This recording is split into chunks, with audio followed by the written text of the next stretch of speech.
Mémo méthode. Théorème de Pythagore. Après avoir vu le théorème de Pythagore, voyons concrètement comment cela se passe au niveau des exercices. La première question à se poser est: est-ce que vous savez que votre triangle est rectangle ou est-ce qu'on veut savoir si votre triangle est rectangle? Commençons par le cas où vous savez que votre triangle est rectangle. La première étape est de repérer votre hypoténuse. Ici, je repère mon angle droit, mon hypoténuse et donc le côté opposé, BC, qui est donc aussi le plus grand côté. En termes de rédaction, nous devons préciser dans quel triangle rectangle on travaille et quel théorème j'utilise. Vous pouvez donc utiliser la rédaction suivante. Le triangle ABC est rectangle en A d'après le théorème de Pythagore en A. Et là, vous écrivez votre égalité de Pythagore. L'hypoténuse au carré que nous avons repéré, BC carré, qui est égal donc à la somme des carrés des deux autres côtés. Donc BC carré est égal à AB carré plus AC carré. Vous remplacez ensuite par vos données numériques que vous avez dans l'énoncé. Deux cas de figure vont se présenter à vous. Soit on vous demande de calculer l'hypoténuse, soit on vous demandera de calculer un autre côté. Regardons lorsqu'on vous demande de calculer l'hypoténuse. J'ai donc écrit BC carré égale AB carré plus AC carré. Je remplace par les données du texte. Ici, par exemple, AB est égal à 3, AC est égal à 6. Nous faisons les étapes de calcul et on n'oublie pas après, pour enlever le carré, de passer à la racine de l'autre côté. Donc BC carré égale 45.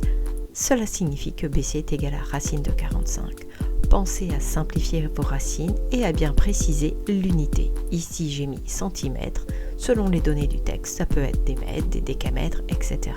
Si on vous demande de donner une valeur approchée, pensez à rajouter BC est environ égal à quelque chose. Passons au deuxième cas de figure, où on vous demande donc de calculer un autre côté. J'ai écrit mon égalité, je remplace toujours par les données numériques, je calcule mes carrés, et à cette étape ici, vous aurez donc que le AC carré va être égal au 49 moins le 9, puisque le 9 va passer de l'autre côté.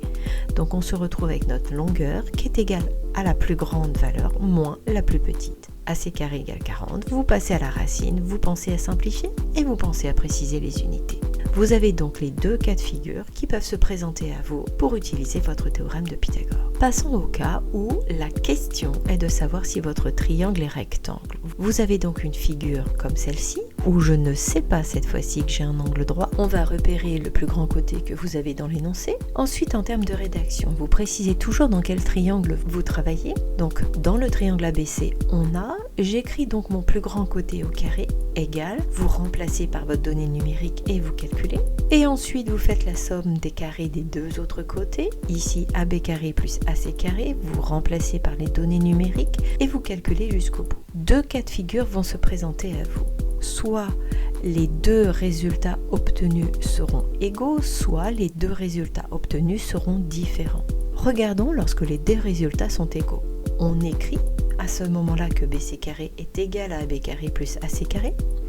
D'après la réciproque du théorème de Pythagore, le triangle ABC est donc rectangle en A. Si jamais les deux résultats sont différents, vous dites que vos résultats sont différents, et là, on utilise la contraposée. Donc, d'après la contraposée du théorème de Pythagore, le triangle ABC n'est pas rectangle. À vous de jouer!